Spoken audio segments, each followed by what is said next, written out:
On passe ici maintenant au réducteur de vitesse. Donc on va utiliser un réducteur de vitesse qui est un réducteur de vitesse fait exprès pour le laboratoire, avec différentes roues et pignons qui se trouvent à l'intérieur. Et ce réducteur de vitesse, on demande aux étudiants de le démonter, faire le démontage quasi complet, démonter les roues, enlever tout ce qui est circlips, joints, tous les éléments qui se trouvent dessus, comme s'ils étaient en entreprise et qu'ils devaient faire l'entretien ou la recherche de panne dans un système comme celui-là. Une fois qu'ils ont fait le démontage, on vérifie que tout est bien fait correctement, qu'ils ont pris soin du matériel, qu'ils ont utilisé l'outillage comme il faut, et puis ils doivent refaire le remontage complet. Évidemment, à la fin, l'ensemble doit fonctionner comme il fonctionnait au départ.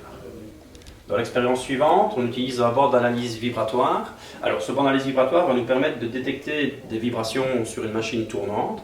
Ces vibrations peuvent provenir de différents phénomènes. Ça peut être un roulement qui est défectueux, ça peut être un problème d'équilibrage de masse quelque part sur l'arbre qui est en rotation, ça peut être un problème à l'accouplement entre l'arbre moteur et l'arbre qui tourne, ça peut être un problème d'alignement, comme on a vu tout à l'heure avec les différents défauts d'alignement qu'on essaie de corriger. Donc il peut y avoir plein de raisons différentes, et le but de l'analyse vibratoire, ça va être de trouver quelle est la raison pour laquelle mon arbre a des problèmes de vibration. Donc ici, ce qu'on fait, c'est qu'on utilise des capteurs qui se trouvent sur l'arbre en rotation. Ces capteurs sont des accéléromètres, qui mesurent une accélération, un déplacement ou une vitesse. Et avec l'info de ces capteurs, on va pouvoir déterminer quel est le type de problème que l'on a dans l'arbre en rotation. Donc, si on lance la machine se met en rotation. Une fois qu'elle est en mouvement, on lance l'appareil qui fait la mesure et les capteurs prennent une mesure des différentes vibrations qui ont lieu dans la machine. Une fois que c'est fait, on utilise un appareil de mesure comme celui-ci. C'est cet appareil de mesure qui a récolté les informations du capteur et qui, grâce à des opérations mathématiques un peu complexes, retrouve le signal du capteur et le rend lisible pour une personne classique, pour un utilisateur de ce genre d'appareil. Une fois qu'on a obtenu le signal, c'est une analyse de ce signal qui va nous permettre de définir quel est le défaut que j'ai obtenu sur mon arbre. Et comme je disais tout à l'heure, selon le graphique mathématique qu'on retrouve ici, on peut déterminer si c'est un problème d'alignement, un problème de palier défectueux, un problème d'alignement défectueux et ce genre de soucis. Pour terminer, le dernier appareil qu'on utilise ici dans le laboratoire, c'est une caméra endoscopique.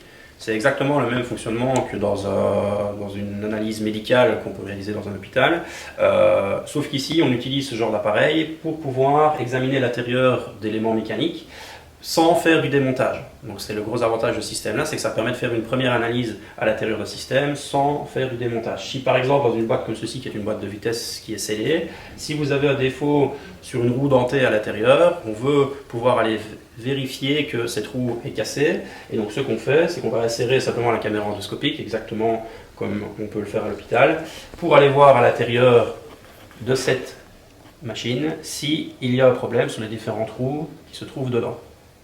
Et grâce à ceci, on peut faire du repérage de défauts, on peut aller vérifier que l'intérieur est toujours en état après une vidange d'huile, et ce genre de choses. C'est tout l'avantage d'une caméra endoscopique, exactement comme dans le corps humain, où on peut aller vérifier quelque chose sans faire de démontage.